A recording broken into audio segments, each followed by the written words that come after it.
Unfortunately, the system wants us to forget. They want us to forget those who defended this democratic space that we enjoy today.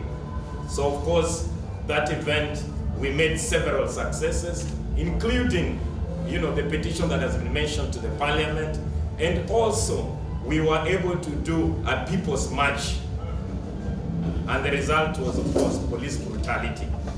So, in that line, we know we will want to also use this opportunity to condemn the police brutality that took place in Sabasaba, and even the extrajudicial killing that takes place in the coast. You remember the residents of the coast, young people, are kidnapped by police and disappeared. So that's a key issue that if we are here on Nane, we cannot fail to highlight. But we have to highlight those issues that are touching the coast region among the great agenda, the national agenda. And that national agenda we are calling alternative. The alternative that we are looking for in Kenya today is politics of ideas, politics of ideology. We are sure that United Green Movement are fighting for social justice. That's an idea. We are sure that Communist Party of Kenya is advancing a revolutionary party in our country. So we are organizing an alternative away from the alternative of the status quo of the capitalist parties that takes place in Kenya. Those alternatives are informed by ideas. So we want to rebuke the tribal mobilization and segmentation in our country.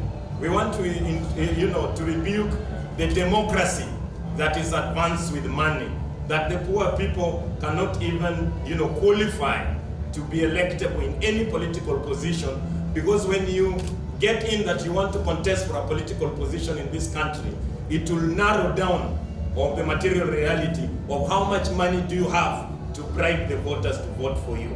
But we want to advance more concretely as United Green Movement and the Communist Party of Kenya, politics of ideas. And at the tail end also, Nane today marks a clear 1 year to the general elections.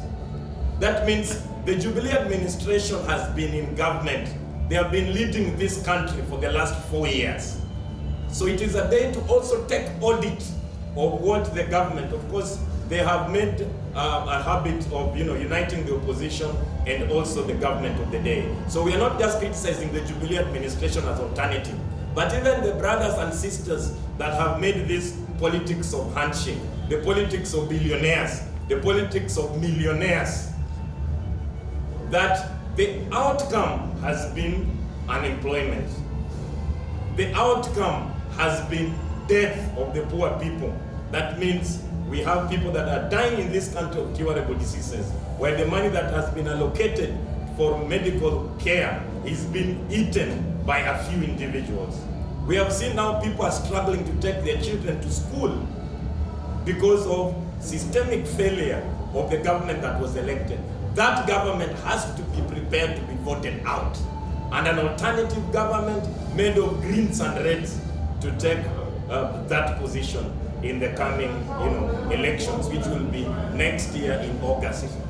If there is any attempts to postpone that election, then the Kenyan masses, of course, will resist that kind of attempt. The last thing that we have seen in the politics of handshake is an attempt to overthrow our constitution, which I think is treasonous.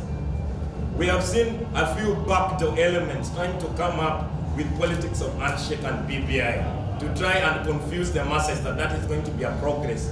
In terms of devolution, is a lie. The Kenyan constitution is very clear that the president can, devolve at least 25% to the county government. So the whole aspect that we are going to use BBI to devolve things to the county government is a lie to actually delude the poor from reality.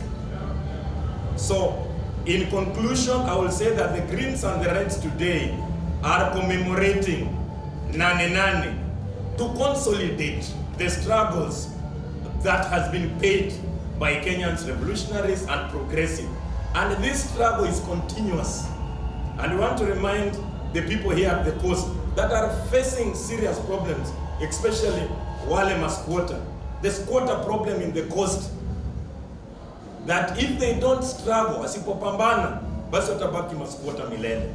They have to continue advancing the struggle of land, the struggle against privatization of the port, the struggle against the political auctioneers, where we have a few political leaders in the coast, a few political leaders in the west, a few political leaders in the east. They are auctioning the poor and the working class and delivering them to only an oppressive regime and negotiating pacts. Because we can see the politicians of the coast, even if I don't mention their names, you can see they are rich. They are swimming in opulence, where the coastal people are squatters. The coastal people do not have land. Even the coastal people are treated as second-class citizens when it comes to government issues. Like, I can see when you go to look for an ID or a passport, there is even a special way, wanakuita wewe umetoka Tanzania ama nini, because there's a systemic, discrimination of the coastal people. And the anti-terrorist act that was passed was actually a target of the coast region, that everybody that tries to organize in the coastal region is being profiled.